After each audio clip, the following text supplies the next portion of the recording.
Ina Fassbender via Getty Images. In early 2021, a group of retail investors realized that GameStop shares had been recklessly overshorted by major investors. Big funds, certain that the retailer was about to collapse, had shorted 140% of the company's entire public shareholding. Individuals, who coordinated their efforts via a subreddit, Kaye Dr. Wall Street Bets, knew that they could exploit this vulnerability.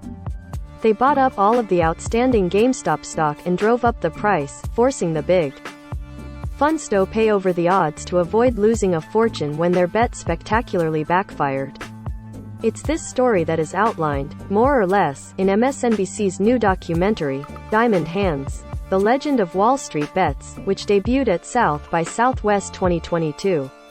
It tells the story from the perspective of some of the individuals who signed up early and held on to their stake. Some used the squeeze to make a fortune. Others came away with a more modest, but still fantastic, profit. The decision to focus on these personal stories makes for an engaging tale at the human level, albeit one that's very one-sided. The film's general thesis is that the short squeeze took place mostly thanks to the internet and what it has enabled. Without Reddit to coordinate the trades and Robinhood acting, at least at first, as a way around the stuffed shirt brokerages, none of this would have happened. There is a suggestion that people were motivated to get into investing as a consequence of the stimulus checks. Which I don't agree with, mostly because people weren't sinking thousands of dollars into GameStop if all they had was a spare $600 to their name. It also affords, as far as I'm concerned, a surprising amount of time to talk about the broken social contract most millennials feel hurt by. As useless as the term is, since millennial means anyone aged 26 to 41, it's weird to see MSNBC allowing those under 50 to talk about their plight.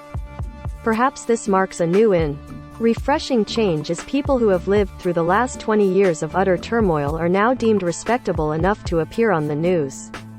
The other noticeable thing is the lack of expert commentary from the usual types of very serious men in finance. The big money fund types that lost their shirts in GameStop chose not to appear in the film, and so their story isn't told here. Similarly, you get about 5 sentences from Robinhood CEO Vlad Tenev, who became the internet's most hated figure when his app chose to restrict trading on the platform, potentially prematurely ending the GameStop squeeze. The inequitable screen time makes the documentary's coverage of some of the major players fairly merciless. Given Robinhood's launch coincided with South by Southwest in 2015, it's interesting to watch nearly 90 minutes of people saying that the app screwed them over at the same festival 7 years later. We also don't get to speak to Keith Gill, who, as Roaring Kitty, was at the heart of the effort to craft the initial short squeeze. There is one annoyance that it's worth being aware of, is the film's decision to create a visual style that apes the language of Reddit memes. Lots of gaudy iconography, remixes of old viral videos, and the sort of amateur kitsch awfulness you see a lot online. It reminded me of an experiment Charlie Brooker did on the excesses of youth TV.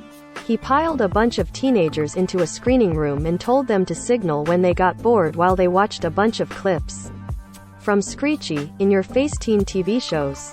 What held them in rapt attention, however, was a sequence from an Adam Curtis documentary, with its slow narration and lack of any visual pizzazz. The point being that just because a subject deals with kitschy, out-there imagery from the internet, you don't need to jazz up the visuals to make your story entertaining.